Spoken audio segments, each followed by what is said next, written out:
আমি দেখছি তো ভাই দাদা পরিবারের সঙ্গে দেখা করলেন, তারা কান্নায় ভেঙে পরিবার থেকেই দেখা করছে। এদেরকে আইনি পরামর্শ, আইনি সাহায্য, ভালো লয়ার সব ব্যবস্থা করে দিচ্ছে, আর অর্থনৈতিক সাহায্য করব। দাদা দুটো ফ্যামিলিকেই টাকা দেবো আমরা পার্টির পক্ষ থেকে এবং আমার পক্ষ থেকে।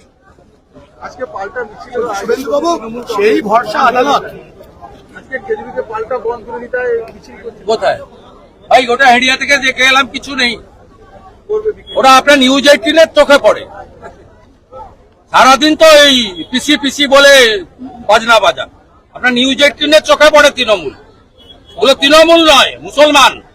যারা গ্রেপ্তার হলো এই মিছিলে প্রচুর হিন্দু তৃণমূল আছে, দাদা গ্রেপ্তার হলো আজকে, ওরা মুসলমান, তৃণমূলের মুসলমান। আমার চোখে পড়েনি, সামনে আসতো।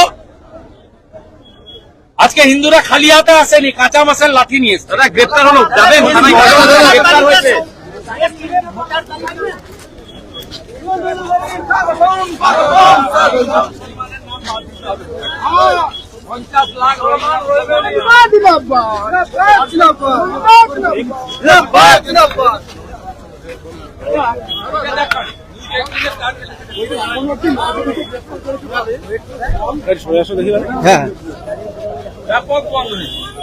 আমাদের লোকরা জেল খাটে, এখানে যারা দেখলেন মঞ্চে সবাই 3 মাস 4 মাস করে 5 মাস করে জেল খাটাল। তৃণমূল নেতা ভয় করে লাভ নেই। নন্দীগ্রাম খেজুরির লোককে যত জেল খাটাবেন তত ঐক্যবদ্ধ হবে।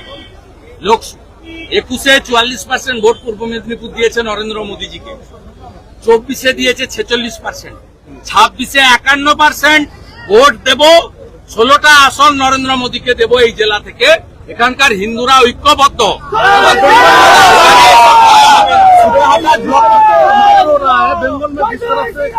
মমতা কেরা রা, মমতা খুনি, মমতা ভ্রষ্টাচারী। দাদা তৃণমূলের ব্লক সভাপতি ভয় পাচ্ছেন, বলছেন আমাকে খুনের হুমকি দেওয়া হচ্ছে গতকাল রাতে।